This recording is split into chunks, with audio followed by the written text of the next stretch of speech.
Time to bring in a champion as a head coach, 2007-2008 Boston Celtics. Current head coach for the Los Angeles Clippers, the one and only Doc Rivers. What's going on, Coach? Good evening. How are you, sir? What's going on? You're having more fun than me being where you're at. I'll just put it that way. I understand. As you look at this series right now, sort of handicap it for us. What do you expect to see in Game 1 tonight? What do you expect to see in this series? Well, you know what to expect from Golden State. They're going to play the way they play. I mean, that's what makes them so good. And, you know, give Houston some credit. I thought Houston took them out of their offense at times. You know, when you saw the ISO ball from Golden State, you felt like it gave Houston a chance. I don't know if Cleveland can do that, but the whole key will be how Cleveland plays. They have a dilemma. They have to get easy baskets. I think that's really important for them. So at times they have to push the pace, but then in half court they have to control the pace. They do that well. I mean, they do that as well as anybody because the ball's in LeBron's hands. And then the bottom line is the other guys have to make shots. And the question is, how many shots do they have to make to make this a series? Is it futile to think that you can stop this juggernaut of an offense with the Golden State Warriors? Or do you look at some of the adjustments that Ty Lue made during the conference finals and throughout the Eastern Conference players, particularly when he inserted Jeff Green and Tristan Thompson with more minutes? What kind of an impact do you expect that to have, if any at all, against Golden State's offense? Well, I think it has an impact because they have another lineup. You know, I guess the blessing with Love getting injured, it forced them to create another lineup. Their small lineup had some impact in the Boston series, and they're going to need that lineup in this series. So in some ways, that may be a blessing in disguise, and Ty will use that for sure.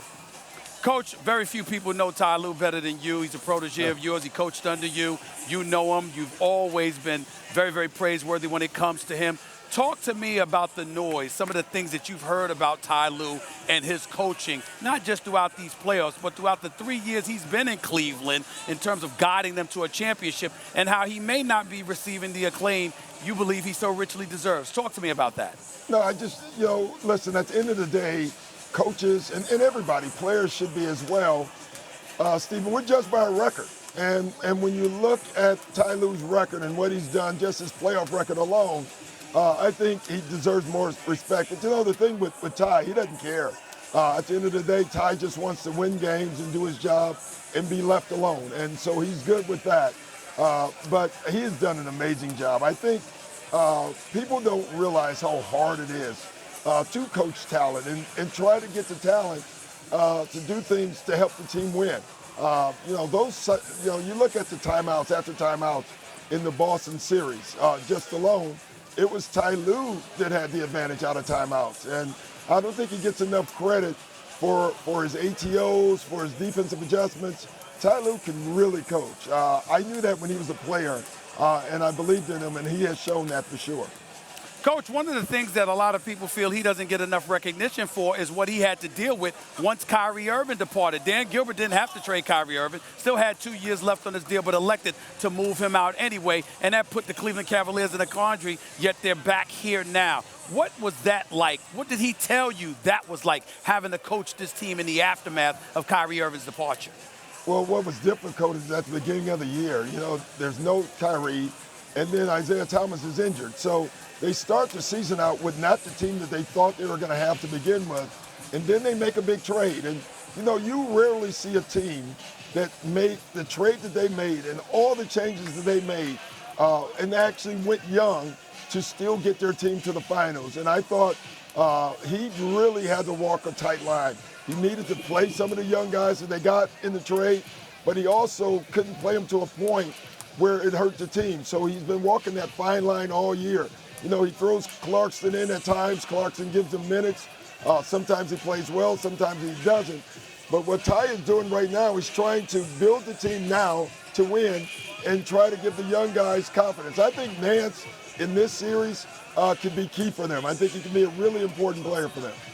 It's going to be interesting. It's interesting to ask you this question because Kevin Love obviously is a pretty good player, but he was out, and while he was out, Tristan Thompson, Jeff Green flourished. My question, he will start tonight. He will start in Game 1 tonight of the NBA Finals. How do you feel that helps him, or does it compromise Ty Lue in any way based on the fact that he's got to reinsert Kevin Love into things? I think it helps him. You know, Kevin's been in and out a lot this year due to injury anyway. But Kevin spreads the floor, Kevin rebounds, and Kevin can really pass the ball. What it gives Ty, again, is the fact now he knows he has another lineup to go to when Kevin comes out. Cleveland's biggest problem in the past is when Kevin walked off the floor, LeBron didn't have enough guys to play with. Now LeBron has two different lineups that he can play with, and I think that'll help him in this series. Iguodala's missing game one. Andre Iguodala, he's going to be out. How much do you think that hurts Golden State in this game? I think it's big. I mean, listen, Iguodala, not only his defense, just his basketball IQ is missed. You know, at times, because the one thing that Golden State is not, that they were in the past, is their bench is not as strong as it was 3 or 4 years ago. And the main thing is defensively, it's not as strong. And so when you lose a Iguodala, you lose that one more guy that can switch on LeBron and that can guard LeBron. You know, if LeBron gets one of those key guys, Clay in foul trouble, Draymond in foul trouble, before you had Iguodala, now you don't. So that could be a really dangerous thing for Golden State if LeBron has the ability to get any of those guys in foul trouble. Are you willing to make a prediction for this series, Coach?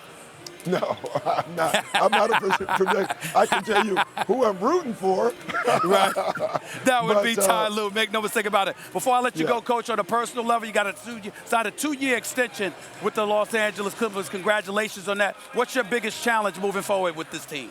To build. Like, we want to get back to where you're at now, and we want to do it as quickly as possible. We have 2 draft picks this year.